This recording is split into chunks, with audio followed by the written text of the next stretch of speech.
Hi there. When I was a classroom teacher and I had heard of social emotional learning, my original thought was that it was all about relationships with students.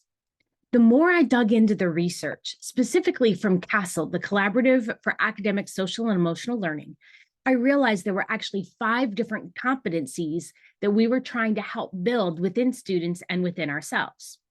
That led me to start thinking about how can we help educators have a more concrete understanding of how to infuse social emotional learning into everything they say, they think, and they do. Because if you remember at Res Ed, we do not think that SEL is a program. It is in everything.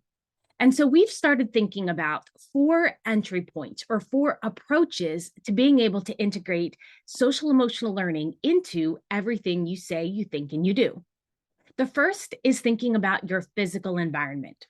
When you walk into your building, when you walk into your classroom, how do you feel? What do you see? What are you internalizing? And so often we say, what is the messaging that's happening around us? Many times we see uplifting quotes or messages or posters. Well, if we really think about it, each of these messages could fit into one of the 5 competencies. Are all of your competencies being represented equitably in your classroom or in your building? And maybe it's not in your classroom, but you know together with all of the classrooms in your building, all of those spaces that they're being represented. Think about who or what is being valued. What pictures are on display? Are they representative of the students within your organization, within your building? One of our favorite things to see is when students create the artwork that is up and around the hallways and in the classrooms. Also think about what trophies, what is honored, and what is celebrated. When we think about a second entry point, another way to look at this is our social interactions. And this isn't just student to student or educator, staff member to student. We're also looking at staff member to staff member because we know that students are always watching, children are always watching, and oftentimes how we act is more important than what we say. So when we think about our social interactions, we're thinking about, do we know about our students, their hopes, their dreams, their strengths, their assets, what they're bringing to the table, what they want their goals to be for that particular week or that month or that quarter or even that year? And how are we using that to help advance our relationships? Because we want to get to a point where we're creating what the Search Institute calls developmental relationships.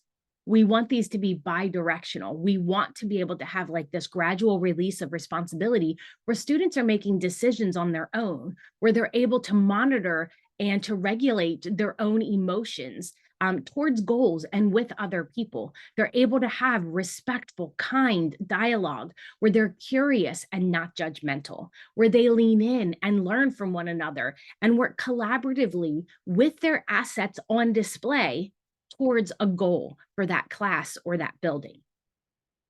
Our third entry point or approach for infusing SEL into everything we say, we think, and we do are in our instructional practices.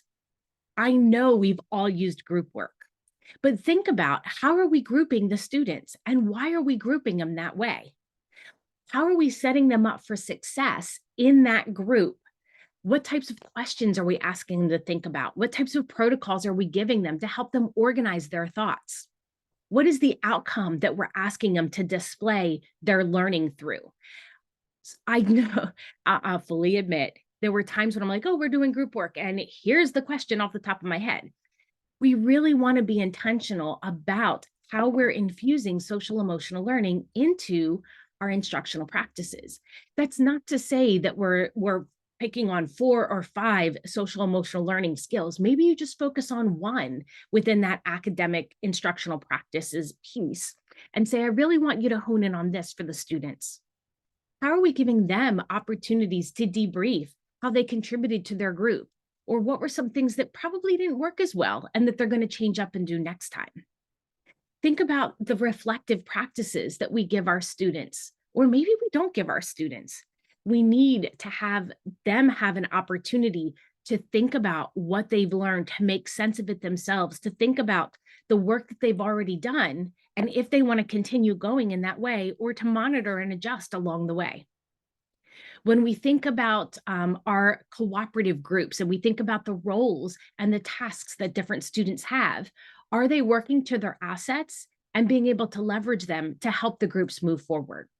These are just a few of the instructional practices that we hone in on and help our teachers think more deeply about in terms of how they're prepping for that, how they're grouping students, how they're introducing activities to students, and then how they're reflecting on them and allowing the students to do some self-assessments afterwards.